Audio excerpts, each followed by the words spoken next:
Thank you, Isabel, and good afternoon, or good evening, or good morning to everyone. It's a great pleasure to welcome you to the second webinar of our series of 3 webinars on UNDROP.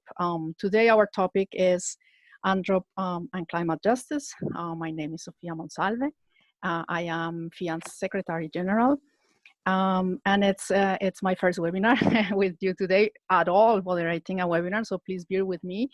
And thank you again for joining us. I hope you are all healthy. I also would like to start this webinar with Via Campesina's call to stay at home but not silent, and I very much hope that this webinar is going to strengthen our movement, to stimulate our reflection, and to continue building our movement this way that we are now forced to do. Okay, I think climate justice continues being one of the main challenges of our times. On top of the climate crisis, we are facing now the health crisis that COVID-19 unleashed, but we all know that both crises are very much interlinked. We know, and I think the reality on the communities and on the ground is that the proliferation of zoonotic infectious diseases such as COVID goes back to land grabbing, goes back to deforestation and the destruction of ecosystems. And all this, of course, is exacerbated by climate change. So let me show you briefly a slide that probably you have also seen. It's a slide by the United Nations Environmental Program. Isabel, if you could just briefly show the slide where we see at a glance what I was just saying, that this the transmission of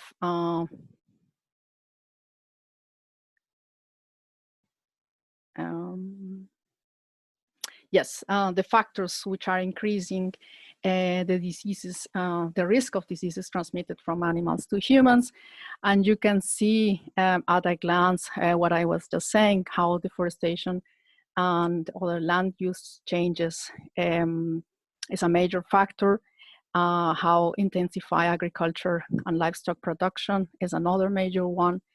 The antimicrobial resistance, which is also becoming a major health issue worldwide, due again to the industrial way of livestock production, mainly or to a large part, the illegal and poorly regulated wildlife trade, and climate change. What it is not in this slide is, as I mentioned first, the factor called land grabbing. And it sounds very technical in these slides, but I think that the connection between the destruction of livelihoods, the destruction of social fabric of many of your communities is also very much a factor which connects, of course, the health of humans with the health of animals, the health of ecosystems, and of course, the health of the planet.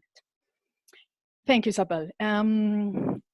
Okay, so I think that from the very beginning, the climate justice movement has asserted the importance of the protection and the recognition of the rights of indigenous peoples and all the communities dependent on natural resources for their livelihoods. And I think indeed in the last years, we see an increasing awareness how the climate crisis is also a human rights crisis. So this webinar is, of course, intended to contribute to deepen the linkages between human rights and climate justice. And I think we are very glad to see today in the participants many people from the, let's say, more human rights movement, which are of course now very concerned in with the climate justice struggle. But also I think it's a very plural group of people working also a lot on environmental issues. I mean, climate activists, and I think the mix of these different movements, I think, is what it's gonna make us stronger, the convergence of all these movements. So we think in FIAN that UNDROP plays here a key role. The UN Declaration on the Rights of peasants and other people working in rural areas. And I would like to start this webinar with 3 remarks in that respect, why we think UNDROP is going to make such a strategic and catalytic contribution. First of all, because UNDROP will, I think, give a major contribution in reconnecting humans with the rest of nature. And I think that modern Western thinking, cultural behavior, and policy making treat humans and the rest of nature as 2 completely separated spheres.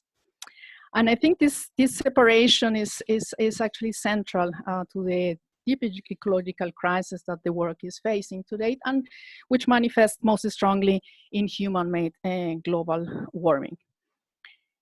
I think that the looming collapse of the Earth system is, as well as the rapid deterioration of all ecosystems, is very linked to the sharp increase in inequalities and the concentration of natural resources or natural goods, or the commons, if you want, the capture and the concentration of these resources in the hands of powerful actors.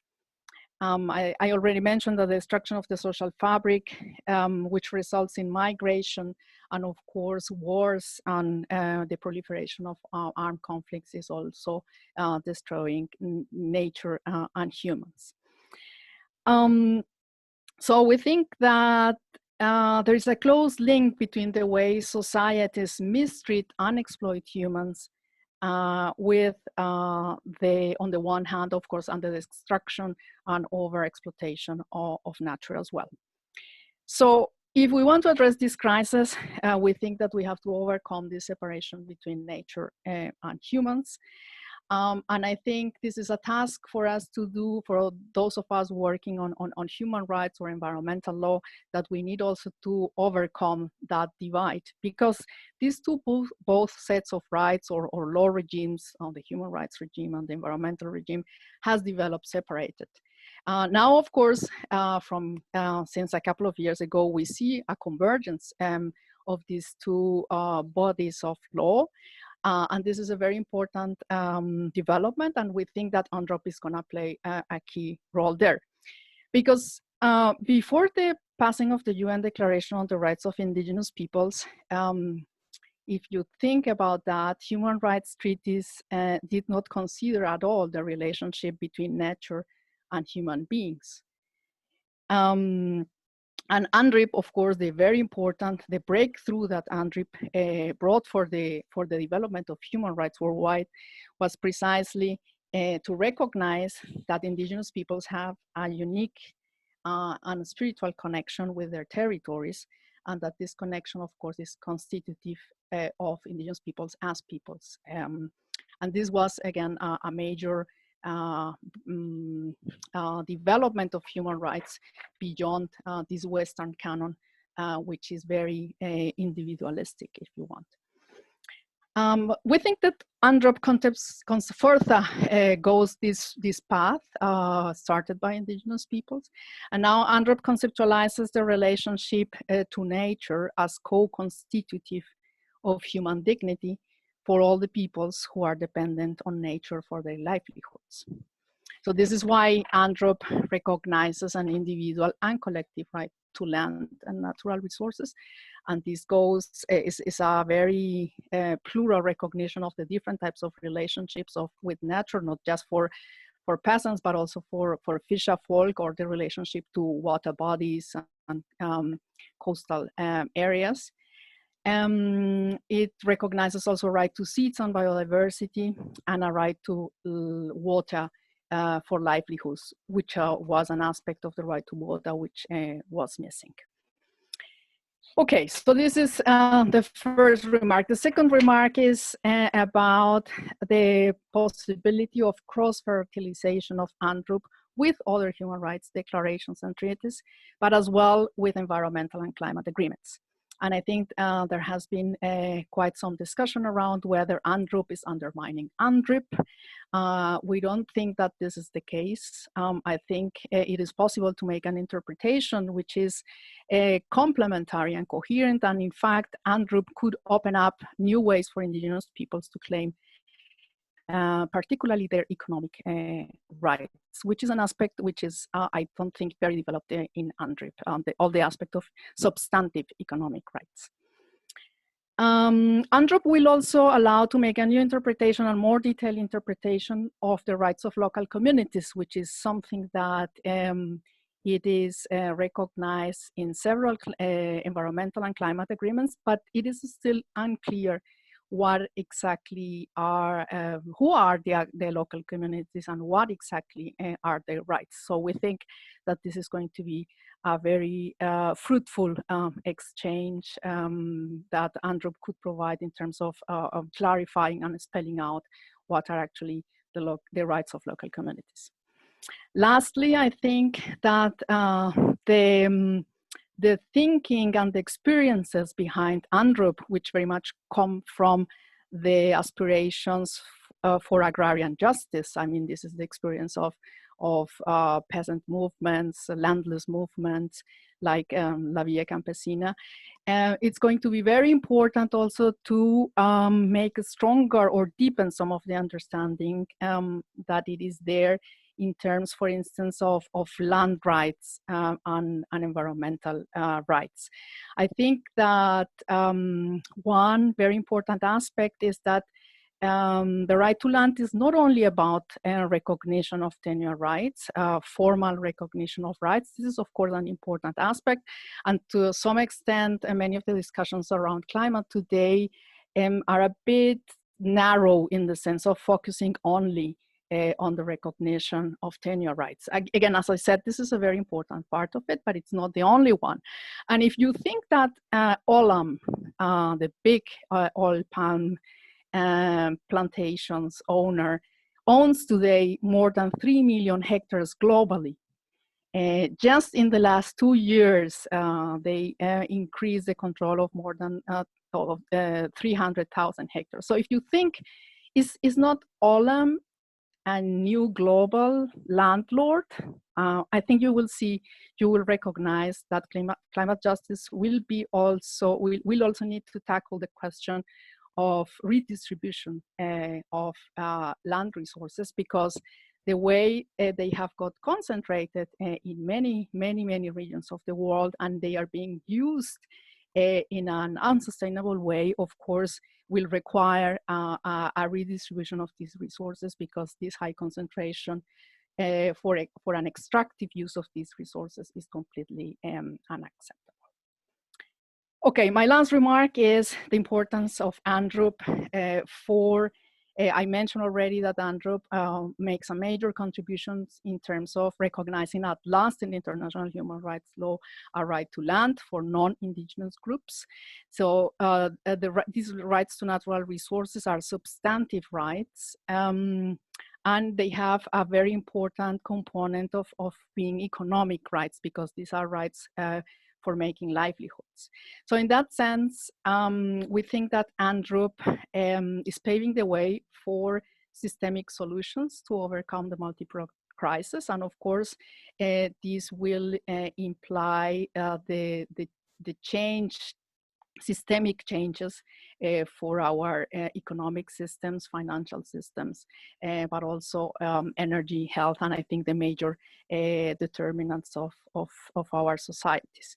So here, I think that the experience and the innovation that small-scale food producers and indigenous peoples and the food sovereignty movement have developed in terms of the agroecology movement this is a proposal which has become pivotal for reshaping our food systems. Now there is a lot of discussion around food, agriculture, and land and climate debates, and we think that this is really a major contribution for reshaping, for the needed transformation of industrial food systems, but also the larger systemic transformation that we need.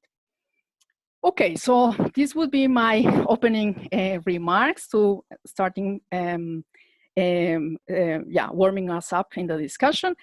Now, well, the idea is that we have a fluid conversation today. We will deal with 3 questions at the beginning. The speakers are supposed to answer 3 different questions. And afterwards, we will open the floor for the participants to put also your questions, so you can take the floor.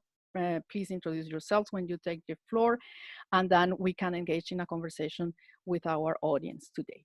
Well, now I would like to request our invited speakers to introduce themselves very briefly, personally, but also the organizations that they represent here today. So I would like to start with Brenda.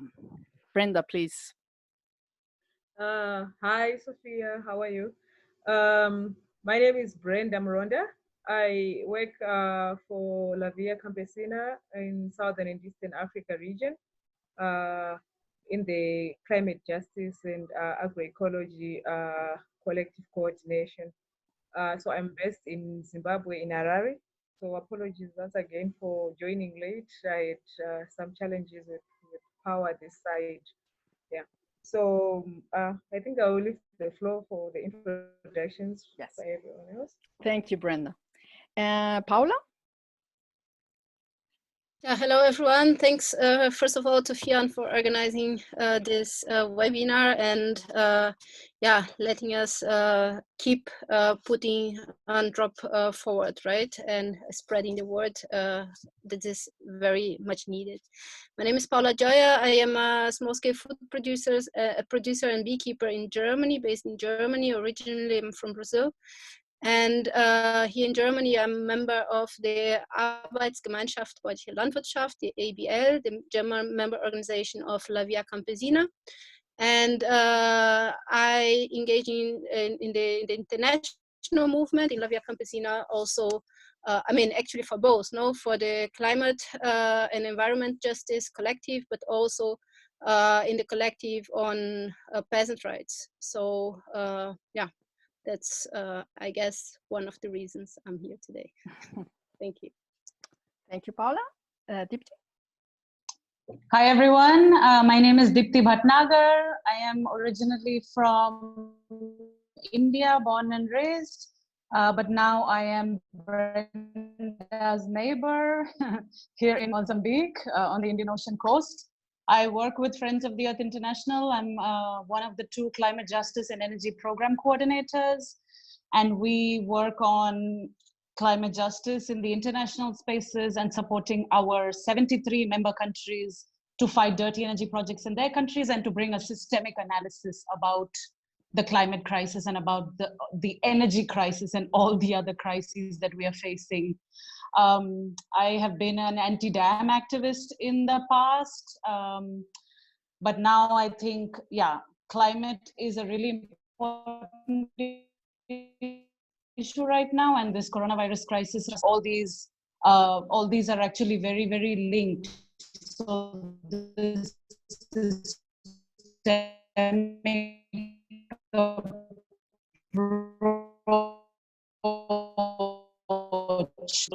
to FIAN for organizing this, and thank you for inviting me, and great to have my sisters from La Via Campesina on the panel with me. Thank you. Thank you, Dipti. Our 4th speaker was Nassih Jaffer from the World Forum of Fisher People. So it's very unfortunate that he could not join us due to technical difficulties. Well, I saw that among the participants today, there are some people knowledgeable about issues of the rights of small-scale fishers. So perhaps afterwards, when we open up the floor, I also saw that some of fisherfolk representatives signed on, but I don't see them. In case one of you are there, so please feel free after we go the first round with the speakers to contribute from your perspectives from the fisher movements. Okay, thank you very much. So let's start and with our questions that we prepared. And the first one goes to Brenda. Yes, Brenda. If you could please share with us what are the main concerns and demands of peasant movements regarding climate in your region and in your work? Right. I think mainly for us in the Southern and Eastern Africa region, a lot of the concerns around climate, we work with peasant organizations, has been the whole impact and effect that it has had on their farming way of life. You find that there's declining rainfalls, there's changing and unpredictable weather patterns, droughts in one season, floods in the next. I don't know if you're familiar with some of the cyclones that have been ravaging the southern part of Africa in the last couple of years. You find the scarcity of food and water for both livestock and people. So it's actually now become a scramble. And then there's the increase in temperatures in Southern Africa, which is predicted to be going to be 1.5 times quicker than the rest of the globe. So you find now already there are outbreaks of new diseases and pests coming up on crops and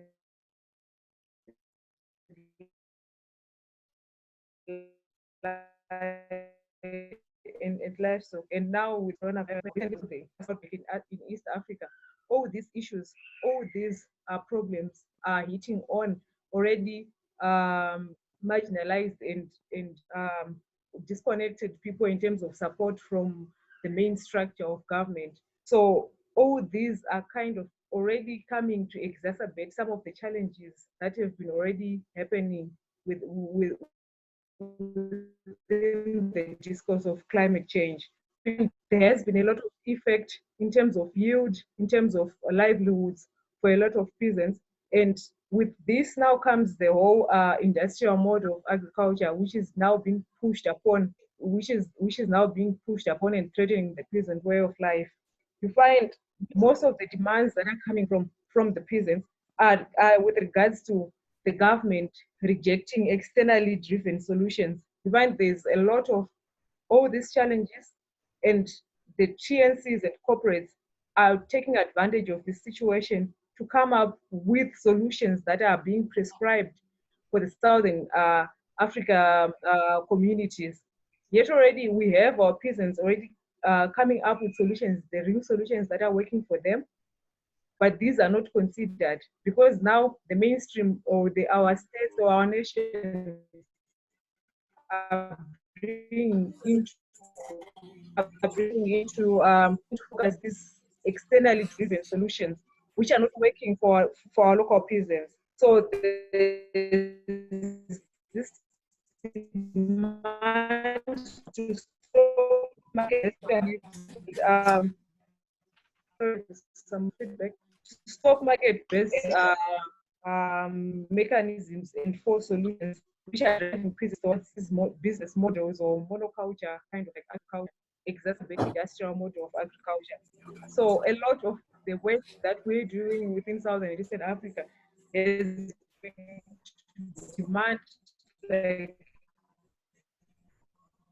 participation of small farmers in the whole cycle of planning, of implementation, and of monitoring, be it budgets from the states that are going into agriculture to support in terms of issues that are affecting peasant rights.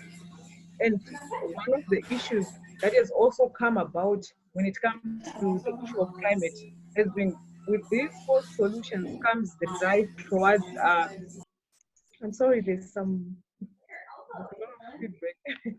So there's been this drive in terms of agrarian reforms. For us, it's something of primary importance when it comes to the protection of the rights of peasants in terms of access to land, in terms of access to their livelihood.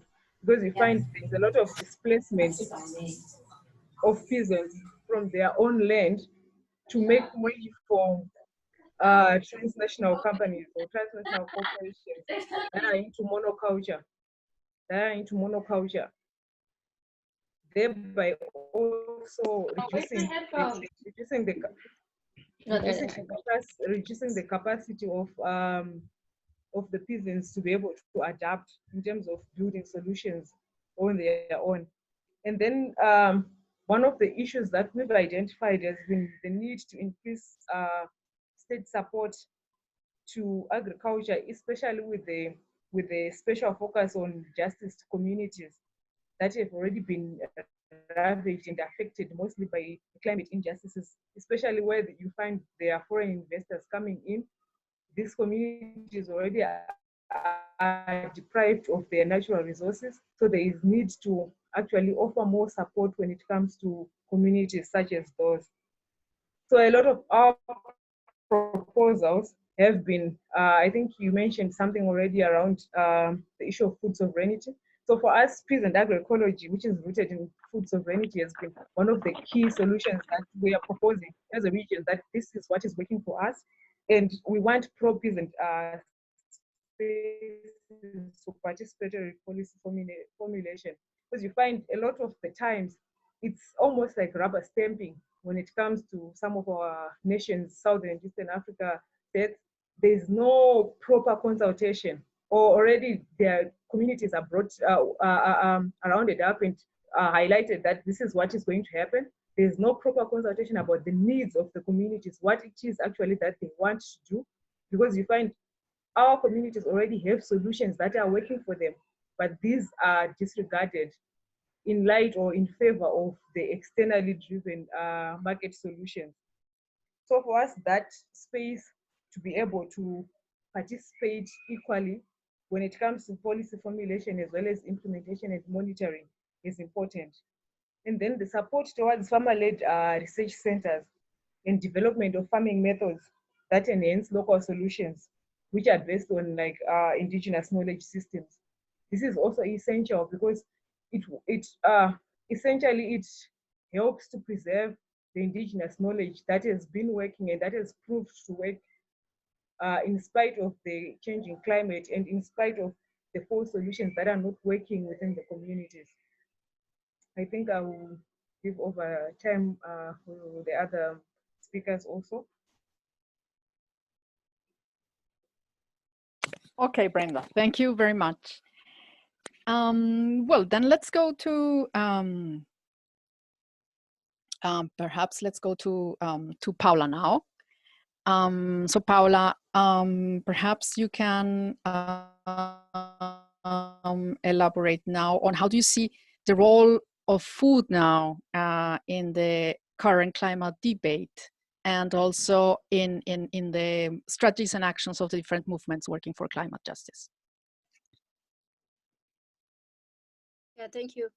I think food is definitely essential, no, to be taken into account when we talk about climate change, since a significant amount of greenhouse gas emissions come actually from the global food chain. This comprises not only the food production itself, but also the processing of food, the conservation of food, the transportation, and also, of course, the food waste that happens in the fields itself, but also in our homes. Sorry. For many years, La Via Campesina and our allies have been denouncing actually the role played by the global food system in the climate crisis. However, what we have been observing is actually that the co-option of the climate conventions by corporations which are actually involved in land use change, in land and water grabbing, in the production of agrochemicals, in the production of genetic modified organisms and so on, some problems that Brenda already raised. The co-option of the climate negotiations by those companies has actually been blocking a responsible approach of the issue, actually, no, from our perspective. Last August, the Intergovernmental Panel on Climate Change, the IPCC, has confirmed a reality and actually the gravity of the situation that we have been already raising for several years, but now it comes from a recognized, let's say, scientific perspective, you know. So they confirm that 25 to 30% of the greenhouse gas emissions that we have today come actually from the global industrialized food system, you know? And this is a system which actually relies on an industrial agriculture model based on monocultures, based on exports, which destroys biodiversity, which causes illnesses, as we are experiencing now, displace communities, drive global warming, and even a system that massacre people who stand up for their rights. No, so at the very same time, peasants are in the front line of the climate crisis. No, as Brenda already said, no, we are constantly victims of climate catastrophes worldwide. We are victims of the clean no, energy sources which are grabbing our territories. Several of the so-called solutions are actually transforming agriculture, land into plantations,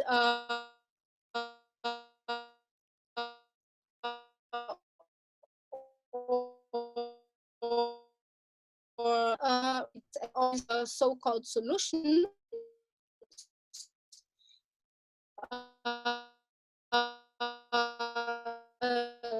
such which stands for reducing emissions from deforestation and forest degradation. We reject agrofuels, we reject genetic modified organisms, and the so-called climate smart agriculture, and also, of course, the very dangerous geoengineering. Peasant communities across the world are already feeding 70% of the world population, and we are doing so using only 30% of the agricultural resource available. We are doing this using our peasant seeds. We are doing this through an agroecological production model. We are feeding local markets. We are contributing significantly to the reduction of emissions and so on. So this is actually, from our perspective, what needs to be strengthened, right? And therefore we are not waiting for policymakers. We are doing it already. No, we have been working within our movement and also with allied ones, allied organizations, to promote actually this necessary and urgent needed transformations.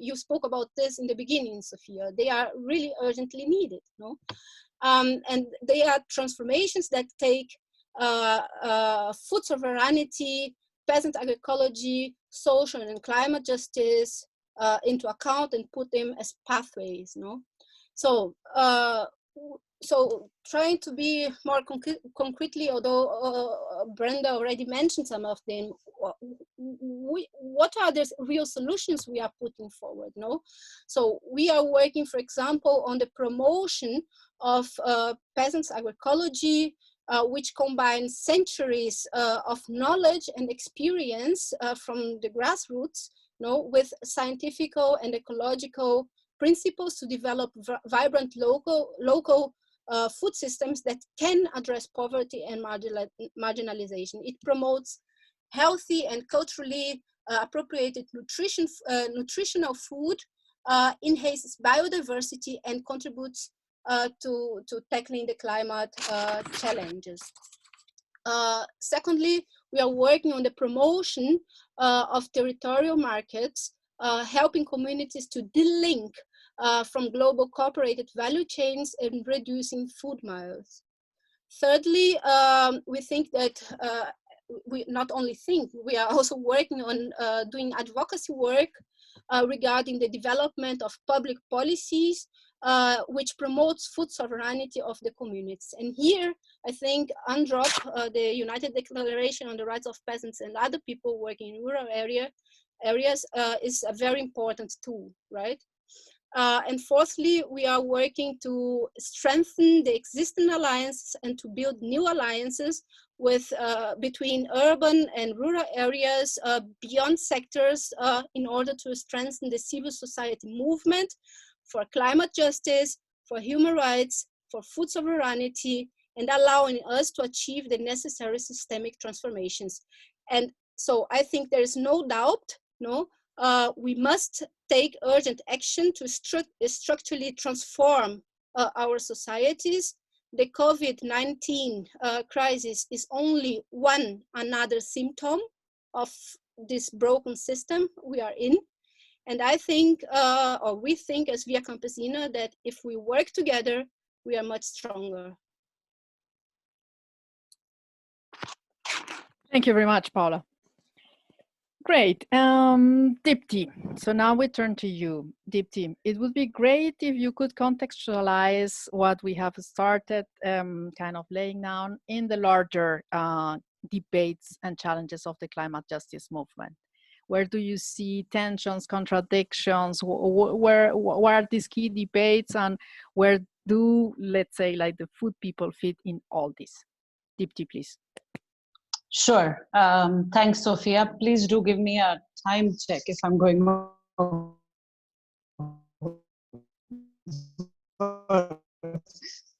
The UN Framework Convention on Climate Change, the UNFCCC, is the main multilateral space where these conversations are going on, which you talked about earlier, Sophia, about the climate negotiations having been co-opted and impacted. That's the space where all of it is happening.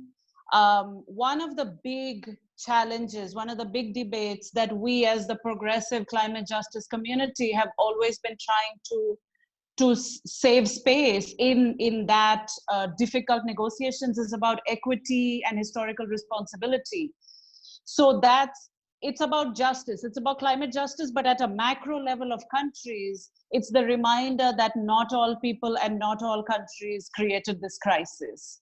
So this fight for equity, for the recognition of what's called common but differentiated responsibilities, has been a huge battle in that space for many, many years. And the Paris Agreement caused a major damage to that concept because, of course, it became a bottom-up, everybody tell us what you will do to reduce your emissions. But we as the climate justice community, continue to hold rich countries especially accountable because they are the ones who created the crisis. Mozambique and Zimbabwe did not create the crisis, and we will never, ever allow them to say that we did. So this is one big battle that continues, and it's the battle for fair shares, to make sure we hold each country accountable to do what their fair share demands, which means that who created the crisis needs to do more and needs to do it first.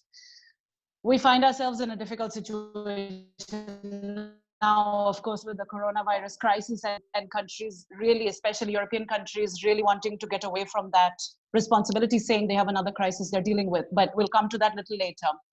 And of course, in the climate negotiations, we use the concept of ecological debt or climate debt, which is really about showing who created the crisis and actually who is the one who's going to suffer mostly from it. Brenda just talked about the cyclones that Mozambique and Zimbabwe and Malawi faced last year, which completely devastated so many people in our countries, people who did not do anything to create the climate crisis. So the climate justice community keeps holding this really, really important issue. And the interesting issue with the debt, right now with the coronavirus crisis, so many of our statements are talking about debt relief, right? And even the IMF has said, 25 of the poorest countries will give you some debt relief right now. This isn't a favor they're doing to our countries because they owe us an ecological and climate debt, and we don't ever let them forget that. So this is one point that we deal with at the international stage. The other one, which Paula already mentioned, and Brenda as well, is the fight against carbon markets and false solutions. And this is the biggest link to the UNDROP and to the work being done in the food sovereignty movement. Last year, we had a little bit of a victory in the COP in Madrid, which was supposed to be in Chile, which was moved to Madrid. And if I can show you this document that we produced together with La Via Campesina also, and Friends of the Earth and others, we were challenging the governments last year. They wanted to wrap up the negotiations on what is called Article 6, a part of Article 6, which is about carbon markets, because they wanted to roll out more and more carbon markets. We did a big push last year, and the tiny victory that we had were that they could not finish their Article 6 negotiations in Madrid. So actually that was something they were going to continue this year, because this was the last year, 2020, that they would be able to wrap up these conversations. So obviously we are in a different world right now. The negotiations that were supposed to happen in Bonn in June and then in Scotland in November was going to be our next big fight against carbon markets. And we were all getting ready. Okay, we are going to do whatever we can to beat the carbon markets discussions. And of course, now we are living in a different reality, but that fight continues to be really important. And before this coronavirus situation became what it became, the UK government was pushing this idea of net zero. And UK government, of course, was the host of the COP this year in Scotland, but it was a UK COP. And they were pushing this idea of net zero, which is, of course, they will reduce emissions, but not really, they will offset it somewhere else. So we were gearing up for a big fight on the issue of net zero, to fight against net zero, and of course, to balance it with real zero, which is exactly what Paula has just been talking about, which is the real solutions to the climate crisis, peasant agroecology, focus on food sovereignty, community forest management, etc. So this coronavirus crisis has changed the timeline a little bit, but it still continues to be one of the biggest fights in the UNFCCC space, which is that we need to fight this narrative of net zero. Now, coming with that is a concept called nature-based solutions or natural climate solutions. These are, it's a whole host of things that have been put into a basket with this name. And some of them are good things, what we would consider good things, and some of them are terrible. They relate to offsetting, they relate to stealing lands from communities, from indigenous peoples. The difficulty we are facing is that they put everything in one bucket, right? So this is a tactic that corporations are doing now, and governments are colluding with them, which they will continue to do. So there'll be a bucket of solutions, and then be 2 good things, and there'll be 10 bad things. And we need to actually strategize together, the climate justice movement, the food sovereignty movement, the wood sovereignty movement, and so many others, to fight against that, to be able to say that these solutions are okay, these are pro-people, these are pro-food sovereignty, and these others are absolutely not. So it's a very delicate situation that we actually need to figure out how to deal with. The other issue that's a really big challenge in the climate justice world right now is, of course, the fossil fuel corporations, and the fact that they're all standing with their hands out right now asking for bailouts. Given the crisis right now, the US shale gas industry, which is the fracking industry, is asking for bailouts. You may have seen the news that the US crude oil price yesterday went below zero. They have so much stock that they do not even have place to store it. So for one day only, today it's come back above zero. But yesterday, the US crude oil price went below zero. So fossil fuel corporations are in a bit of a crisis, aren't they? I mean, they seem to us to be extremely powerful, and they are extremely powerful because they hold a huge amount of power with our governments, because our governments should be listening to us, the people, and not to the polluters. But they have a hold on our governments, so they get subsidies, and of course they get their power from being linked to those in power. But maybe this is the time to really try to to stranglehold the fossil fuel industry, to stop the bailouts of the companies, but at the same time keep talking about a just transition for the workers, because we don't forget that the people, the communities that host these fossil fuel infrastructure, the people that work in them, their own bodies have been undermined by this fossil fuel infrastructure. And of course, we know that these companies don't care about those individuals, those bodies, those communities. So how do we keep this fight for bailing out workers, right? The just transition for workers, but at the same time, to really not have bailouts for companies, for airlines. I mean, airlines have created, 1 minute to wrap up, okay. Airlines have created this system, Corsia, which is all about offsetting and all about reducing emissions from deforestation and forest degradation, which is a horrible scheme. And now they're saying, we can't even do this horrible scheme that we set up. We want even less regulation. So this is really a problem. And this is something we need to tackle right now, given the current situation. And also, I mean, this is an important moment because our movements have always been talking about living within ecological limits, living along with nature, being able to, you know, to be linked up globally like we are as a climate movement. I think there are lessons for this moment. We need to do a reorganization of care work right now. Who is taking care of ourselves, our bodies, while we are in these lockdown situations? It's the women in our lives that are mostly doing that. So we need to think about reorganization of care work as well. So we, as the climate justice movement, have a lot of challenges right now, but also a lot of lessons in how to move forward, because we have been saying system change, not climate change. This is the moment now to get together with our allies in the food sovereignty movement, in the other movements, in the gender justice movement, and then to move forward to build a different world. This is the time. Okay, I'll stop there. Thank you very much, Dipti. Okay, great. I think I would open up now for a round of questions and answers, and then we later on, or perhaps when you respond to the questions, you could also mention a little bit what you are doing, how you are using UNDROP in your work. I think you have already started, but eventually you can give a couple of more concrete examples. So let's start then the sharing or the comments and questions with the audience.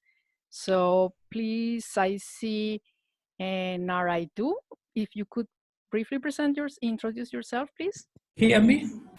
Yes, I can hear you. Thank you very much. Let me congratulate you for the interesting way you are managing this webinar. And my thanks to Isabel, Brenda, Pamela, Paula, and Dipti. So I am Naraidu from Mauritius, a human rights advocate, very much interested in the defense and protection of human rights. Some time back, I was encouraging through an NGO, rooftop gardening, to attain some degree of self-sufficiency among poor people. Then I came to collaborate with another NGO, and that person told me that because of a organically modified organism, we couldn't get seeds that we would sow, grow plants, harvest, and obtain seeds from the harvest, which we could be using for production in the country. This was not possible because the seeds that we have imported were produced in such a way to prevent us. So we were obliged to import seeds from developed countries. I would like to have an explanation on that. Thank you very much. Thank you very much for that question, Naraidu. Well, interestingly, there is another participant. I don't know if she's in the call, but she sent us beforehand a couple of questions also related to seeds. And it's an extremely important topic, but the issue is that this is the topic of the next webinar, because the next webinar is supposed to be around UNDROP and seeds and biodiversity. So eventually, eventually, well, Paula and Brenda, you perhaps could briefly answer that, but let me recall that the next webinar in May is gonna deal exclusively with that topic. So thank you. Any other comment or question?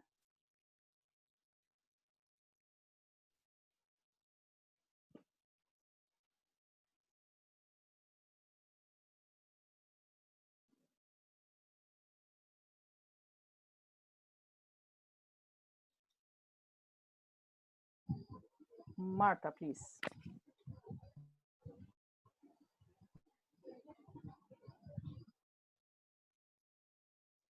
Marta, you can go ahead. Okay, good morning for everyone.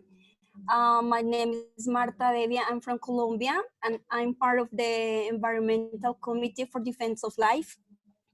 I just want to ask you something. Would you mind, please, to send us a Word document with some ideas that summarize this meeting? I mean, in order to share with more people in the organization, because in my case, my language is Spanish, and I'm trying to capture all your ideas, but I can't because of the language. So I would like to have a document in order to read with more time and share with the people in my organization. Thank you very much. Mm-hmm. Thank you, Marta. We will take care of that, and we'll send to you such a document or a collection of documents.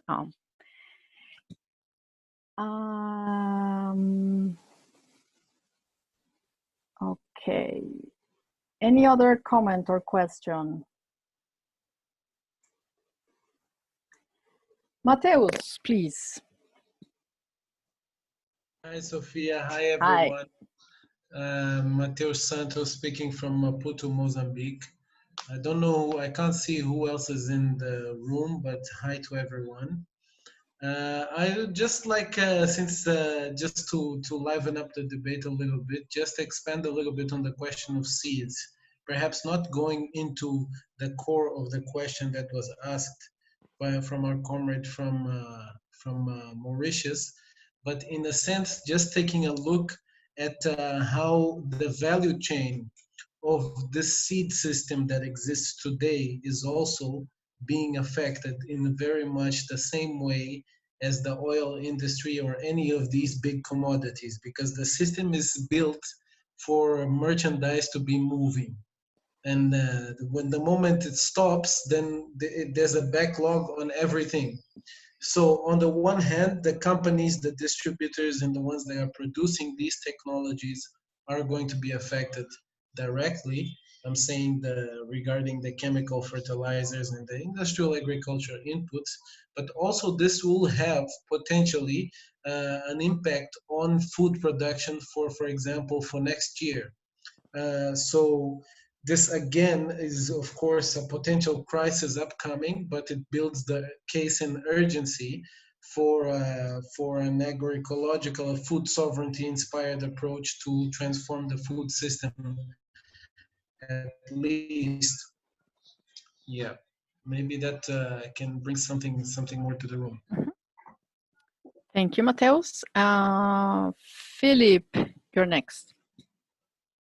Hello, everybody. My name is Philip Solfred. I work with FIAN International's, the International Secretariat of FIAN. I am based in Italy, and I would like to, thanks for the great inputs. And I would just a bit come back, to this question of, how concretely kind of using the UNDROP, the UN declaration, this specific instrument in kind of, I don't know, what do you see the potential of kind of, fostering that work on climate and environmental justice? And the specific question that I would also like to ask, maybe especially our comrades from Via Campesina, but not only, is is like, who do you think would be your key allies?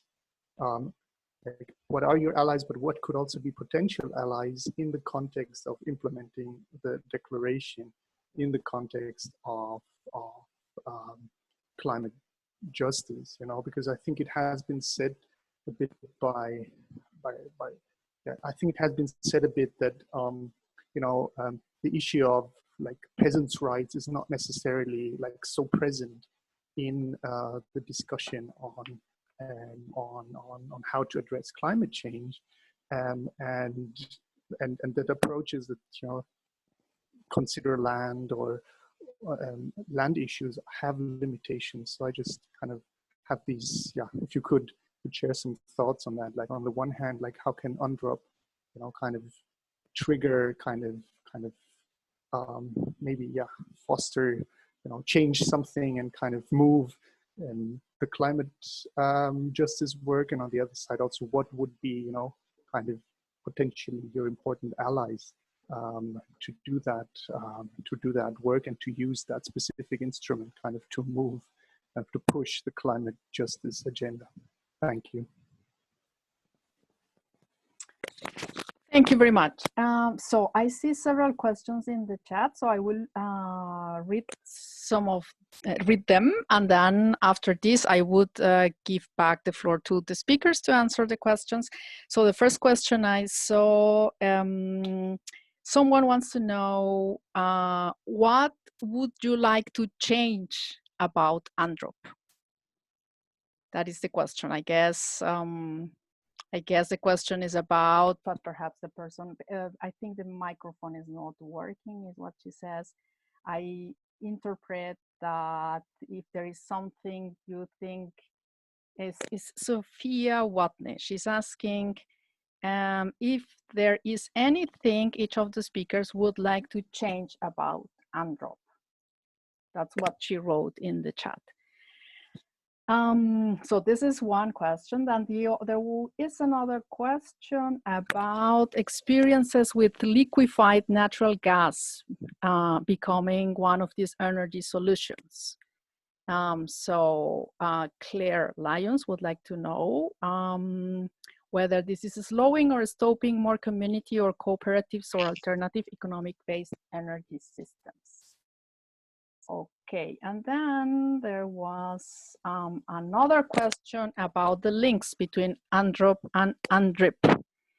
And yeah, the Marie-Pierre Smets is interested in knowing this because native people, especially forest peoples, are guardians of the Amazon and other forests, which is of course very important to contribute to mitigate climate change. So these are the questions. So I would now revert the floor back to the speakers.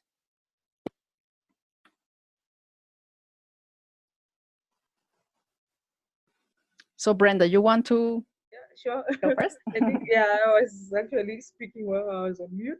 Okay, so I think I can start. There was the interesting question you mentioned. Maybe the participant is not here. About the one you mentioned about the why the farmers' rights are not implemented in the global seed policy, or why does the world depend on globalized food system? I think for me, my take is this idea of pushing the global seed policy and why peasant rights are not represented there is because it's a notion that has been introduced by the global transnational corporations, by the companies. It's a capitalist notion that seeks to have it's market-based one, it's profit-oriented too. So you find for them criminalizing the exchange or sale of seeds between peasant communities is paramount in terms of subjugating or ensuring that that cycle of dependence that they want to perpetuate, that they can only be the source. And for them, it's all about capital, it's all about money. It's money oriented, and the need to actually grapple and infringe or shrink the space, the operating space of peasants. So for us, when it comes to issues of seed and biodiversity, it's actually a call to resist. It's a call to resistance. By having our own indigenous seeds, by exchanging, we are calling for maintenance of the rights of peasants to have that autonomy when it comes to food sovereignty. So it's a push, just like all the other pushes that you find when it comes to dispossession of land and monoculture tendencies happening where peasant communities are moved from their own native land. So it's aimed at shrinking and bringing out that hopelessness nature, because for them, it's about the power and using our own states against us, like what Dipti mentioned earlier, that they use the government or our states to push the agenda of the GM seed.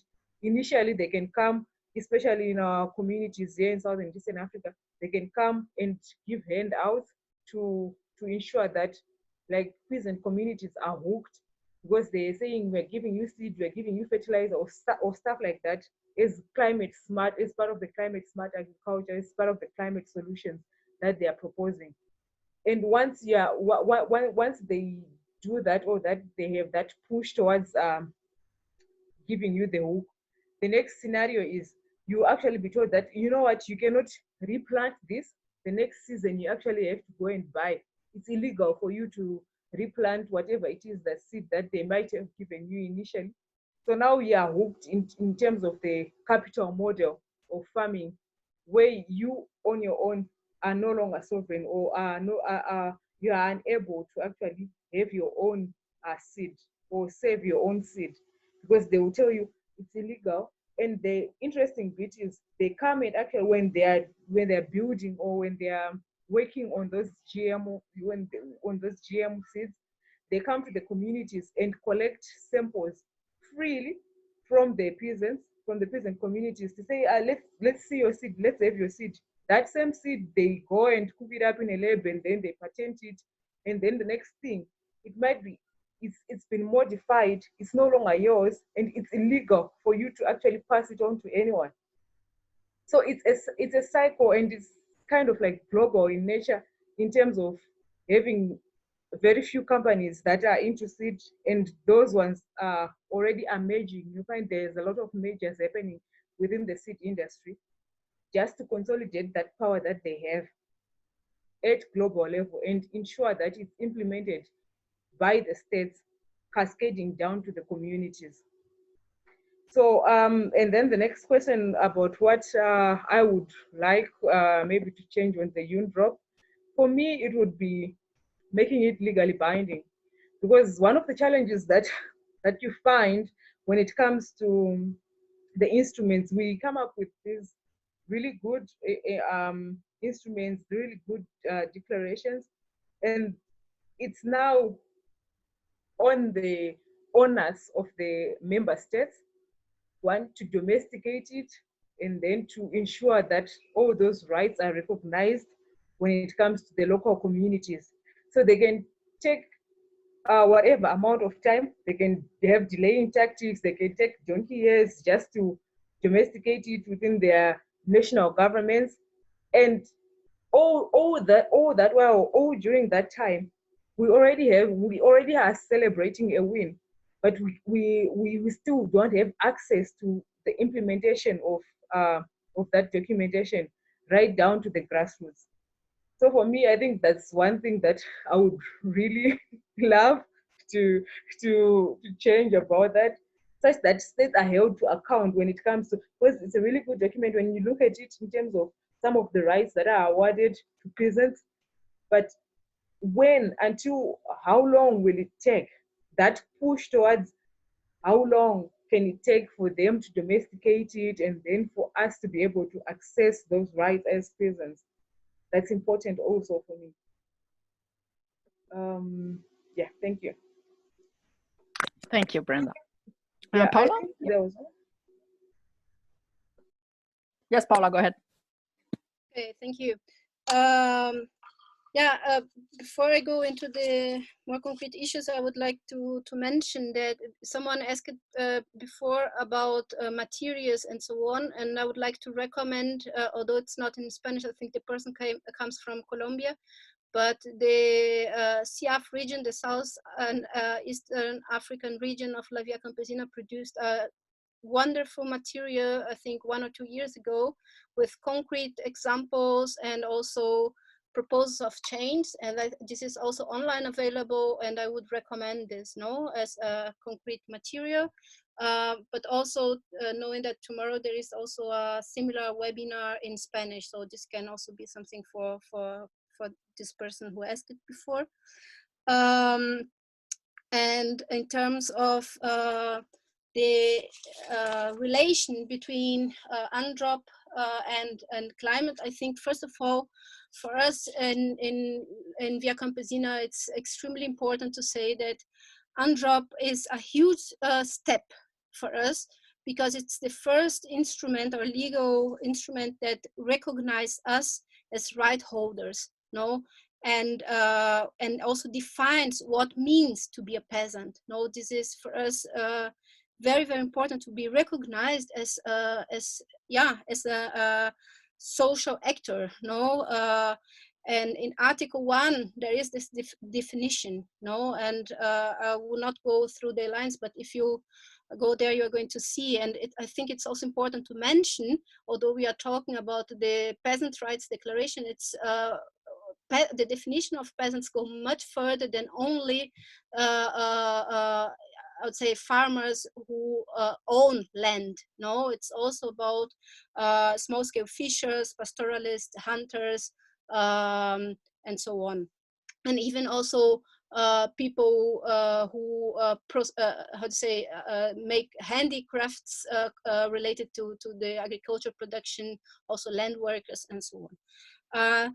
Secondly, it's also a very important instrument because it defines our rights, but not necessarily from zero. It actually refers to various existing international treaties and conventions, bringing them all together in one specifically and single instrument related to small-scale food producers.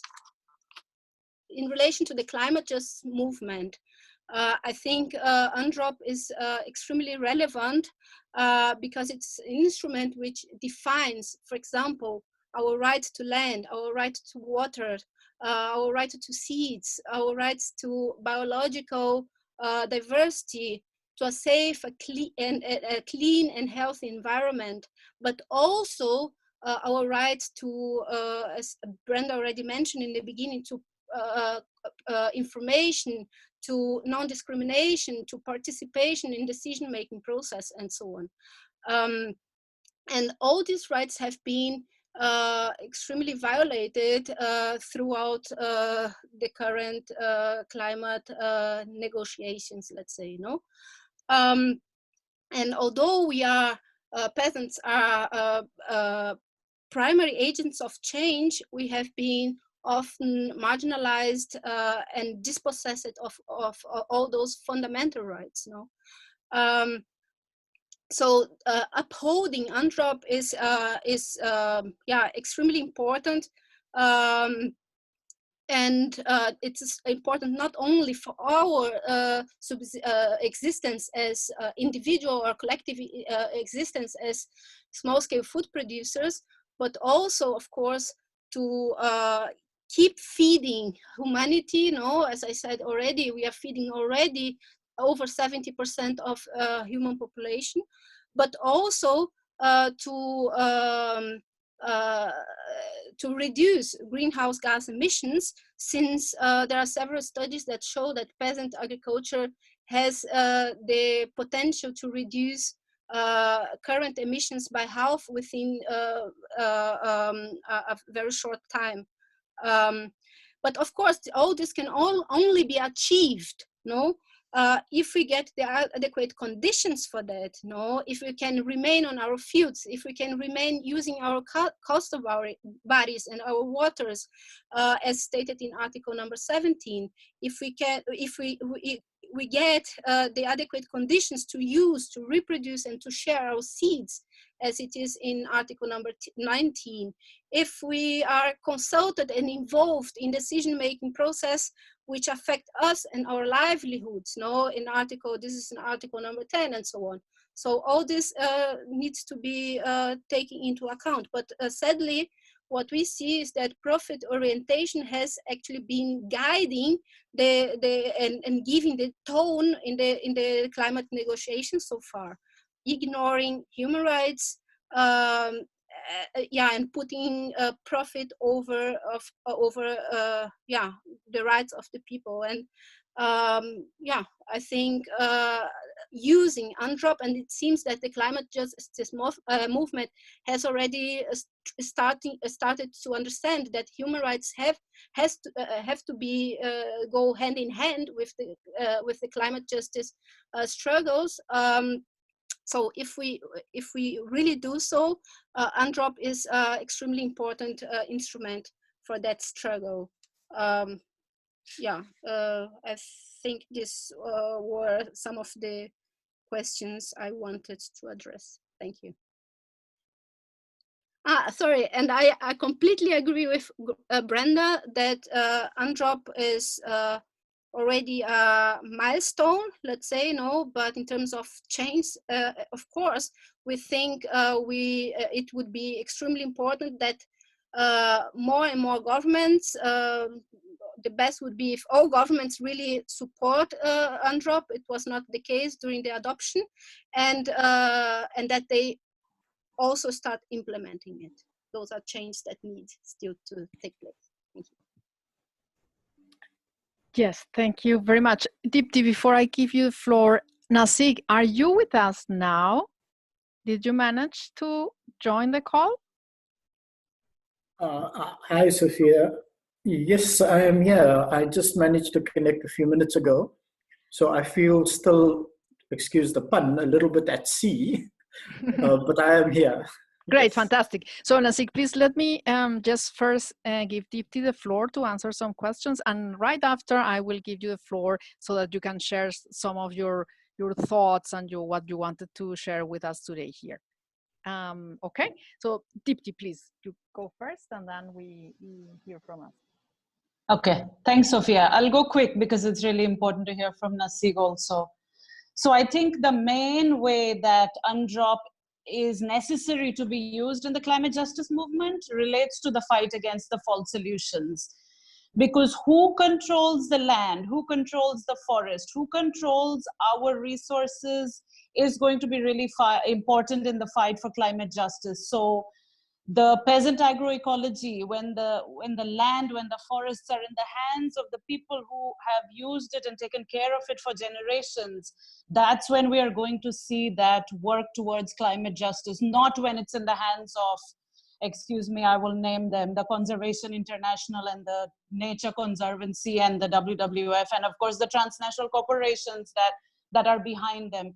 That is not what's going to solve the climate crisis. So really, who controls and manages the territories is going to be really important in the fight for climate justice, because we need to take care of human rights, as Paula was saying, but it's also, these are the people, the communities that have been taking care of the land, and we really need to learn as a global community living within ecological limits, and that's how we would do it. So I would say the fight against false solutions means that the UNDROP is a really, really important tool in terms of the human rights for peasants and other people working in rural areas. So this is how I think myself as a climate justice activist, what I take away from the webinar today, it's been so useful for me to see and make a commitment that in my work in the climate justice world, I need to be using this declaration much, much more and work with my other comrades to do that. So that's my sort of commitment from today onwards, to do it more than we have been. Of course, we've been working together, but we need to do it even more so to fight against the false solutions, because that's a big fight right now. I'll just say 2 words about the question about LNG, about the liquefied natural gas. The question from Claire. Natural gas is a huge problem. We're not even calling it natural gas anymore. It's fossil gas. It's a fossil fuel. Actually, in the north of Mozambique, in Cabo Delgado province, we are fighting against gas extraction. And it's really funny that most of the coronavirus cases in Mozambique are actually in that region, because it's the foreign companies that are operating there are the ones that brought the crisis to Mozambique. So it really shows you the link between coronavirus and fossil fuels. But there are many people fighting against natural gas, fossil gas all over the world, including in Ireland. So Claire, I would love to be in touch with you later and put you in touch. That's a really important fossil to fight against. Okay, I'll stop there. Thank you very much, Dipti. So Nasik, please, we are very, very grateful that you could join. I don't see you. Oh, I can see you. Okay. Great, Nasik.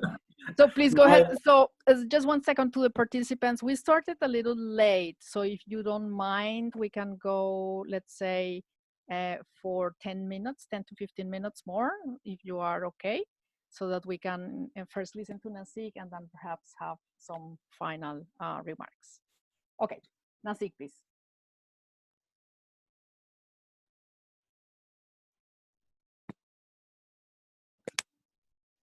Nasik? Okay, can you hear me? Yes. Yeah, okay, my apologies again, but I seem to have had serious technical problems here, despite me having Zoomed many times over the last few days. So this is a bit unexpected. But yeah, so I'm just going to make maybe 3 sort of broad remarks, because our time is clearly under pressure right now, and then just see how it fits in. To the first point for me to make is why is climate change and UNDROP important for small-scale fishers? I think the hub lies in the fact that small-scale fishing communities are entirely dependent on the natural marine environment or natural water bodies that we find inland, next to lakes, or in lakes next to rivers, and dams and so on. These are the sources of food, the sources of livelihoods for small-scale fishing communities, but they occur in the natural environment. So therefore, it is entirely dependent and interconnected with nature, with the climate, with the earth, and connected to the human beings, the people who is dependent on those natural marine or inland water body resources. So why is it important? What does climate change do? Or what's the problem with climate change for what I would like to call now peasant fishers? You know, what we always call small-scale fishers. It's also peasants who, but in a fishery context. Some of the first experiences that we find is that the fish inexplicably migrate. They are now found in areas where they never used to be found before, and they're no longer in the areas where they were 50, 60 years ago. You know, so there's a problem there, and it's an unanswerable problem immediately, but one can say that one can ask questions as to what is the cause of this, and we invariably will look at the human interaction, the industrial interaction, the commercial activity close to water bodies or the oceans, and the impact of flows and the impacts that it has on the water and the ocean. I think what we see also is a reduction in the post-harvest life, or shelf life, as one would commercially call it. But the life of fish is no longer as fresh or as firm or as what it was in the past. So, and it cannot be explained any other way as to say that there is pollution in the water. There's something in the water that is impacting on the life of the fish that once caught it no longer has the longevity that it has. But importantly also is the impact that climate change has on sea conditions. So when fishers need to go out to sea, they can only, in South Africa, there's an assessment that says out of the 360 odd days a year, only 90 days are days that we can go to sea. The rest of the days in the year are non-seagoing days, meaning that we cannot harvest, we cannot catch fish, we cannot produce food, we cannot generate an income for small-scale communities. So the impact that climate has on the ocean is critical. The impact that it has on inland water bodies is critical.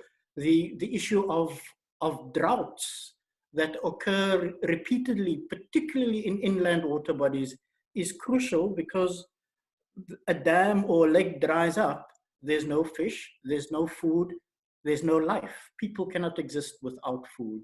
So, and these people, these fisher communities who are dependent are essentially peasant communities. They are poor communities. They're communities who don't have a desire to become rich or a desire to become big and fancy and smart. They want to exist, they want to live the culture, and they want to protect the environment that they are in, and their rights are recognized as human rights, to be able to do so culturally, environmentally, and in terms of food and nutrition. So, the connection between fishing and small-scale fishery, rather, I should say, and the climate is critical.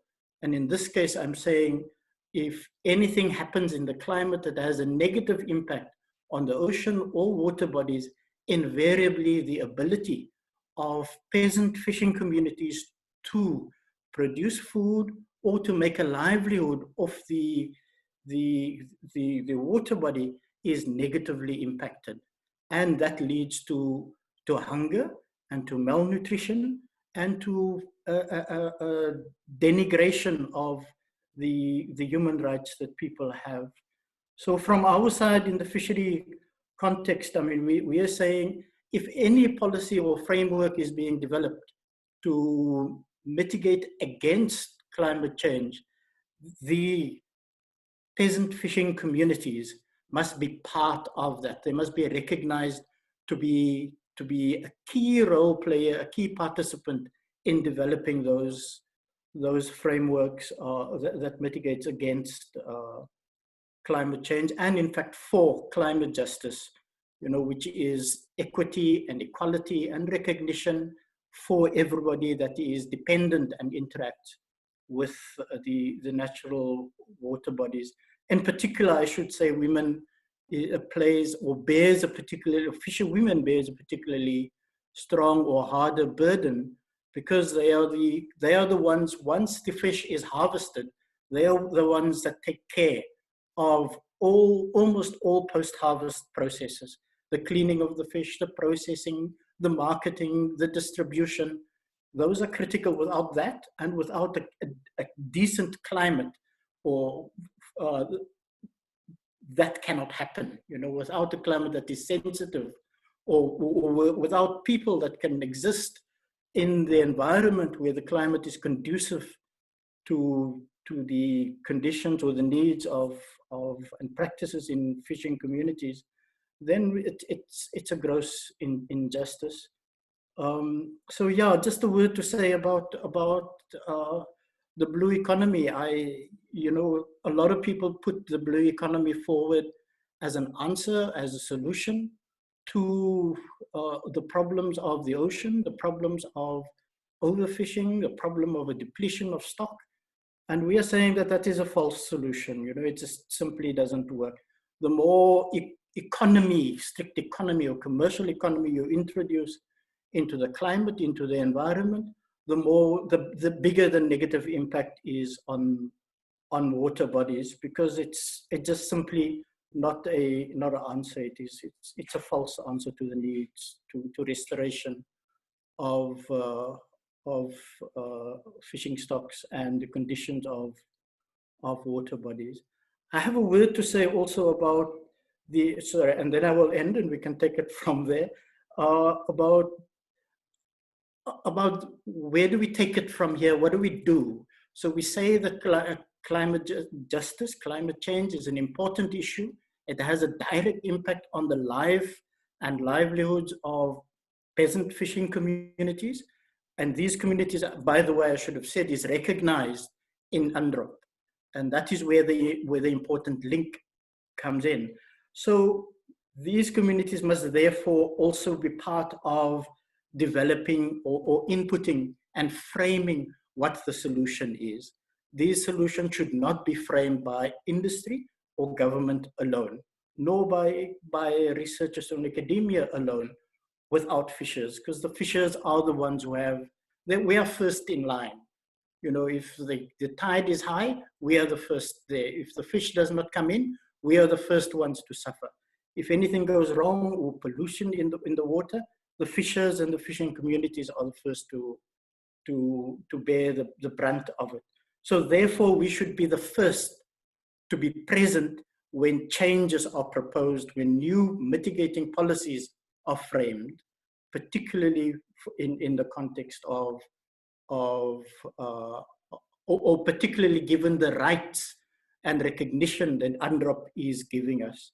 And UNDROP, I should say, conclude by just saying that there is a very clear connection between UNDROP and the content of the small-scale fishing guidelines. And it really speaks to very similar issues about recognition of human rights, recognition of culture, recognition of the interdependence between nature and peasant communities and peasant fishing communities, and recognition of the dependence of people and nature, or of fishing and water bodies. So in that sense, we are saying that climate justice is imperative. What is imperative also is for fishers to be part of any policy frame that is developed to mitigate against climate justice. Against the climate challenges that we are, or climate crisis that we are experiencing. But I should make then just a last point. What we are saying should be done, importantly, is that we see a lot of development along the coastline, which is either development connected to tourism and to holidaymakers, or it is development that is industrial based and connected to mining of the ocean and mining of the sand or the coastline. That these are all development issues that is negative to fishing communities, to peasant fishing communities, and is not an answer, because that is where the blue economy promotion comes in. That's what they say that they want to do: make more money, produce more development. But the very opposite happens, that what they're doing is take away the access and the resources that communities, that fishing communities have to be able to live, to make a livelihood. So we are saying, in relation to that, it is probably time to think about how these development projects and expansions and the blue economy issues, how UNDROP and the guidelines can help produce some kind of policy statement that can be engaged with at the International Court of Justice, if it needs be, so that it raises the debate, it raises the issue, it raises the pressure on governments to listen to the words of justice that can come from an international court or human rights frame, a human rights entity. So I think that's important to try and introduce. This is something that we started to discuss in the World Forum of Fisher People, and we're still beginning to work around it, and we will see what progress we make. Let me pause for there now. Thanks, Sophia. Thank you very much, Nancy. That was really rich in the short time. So I'm afraid we ran out of time. I think there are still many questions. I propose that, Nasik, people are asking also in the chat if you could share more about blue economy, because they are very interested in hearing more. So perhaps if, I don't know, Karsten or someone could put some links in the chat to share information about that. There were also some few questions around the relationship of UNDRIP and UNDROP. In FIAN, we are preparing a briefing trying to show what we call, how could it be this cross-fertilization. I think this is a very important field because many people active in the climate justice have focused so far just on the rights of indigenous peoples. They are very specific, they are very important, but we all know that this is not the only group in society which depends upon natural resources. So therefore, it's very important that we make a consistent and complementary interpretation of these two instruments. And I like very much Deepti's conclusion of saying, well, UNDROP is precisely the document to denounce false solutions and to show us the way how systemic change should be shaped, how human rights have substantial things to contribute to the reshaping of our economic systems. So this is a field which human rights have shied away historically, right to property, let's not touch on it. And I think UNDROP is very clear and assertive about that. I highlighted the issue of redistribution at the beginning, and I think this is very important, not just for land, but I guess redistribution of, let's say, finances. I saw Flora was with us today as well. Financial justice is also a key issue. It's a structural one. Is about reshaping also a major architecture, global architecture, which is behind the blue economy, which is behind the green economy, which is behind the land grabbing, which is behind the privatization of health and education. So it's a major driver of the destruction of our lives and the planet. So thank you very much for having participated today and being so engaged in the discussion. Please come back to us if you want some of the materials, or if you cannot find them. So we will facilitate this exchange of materials. And yes, stay in touch. Remember the next webinar, or this week we have tomorrow the webinar in Spanish. And there are different speakers, so it's not going to be the same, but the topic is the same. And on Thursday, we will have the webinar on in French on UNDROP and climate. And in the next month, we will announce it. With due notice, we will have the third and last webinar, which will focus on UNDROP and the right to seeds and biodiversity. So thank you very much again to our speakers and to all the participants.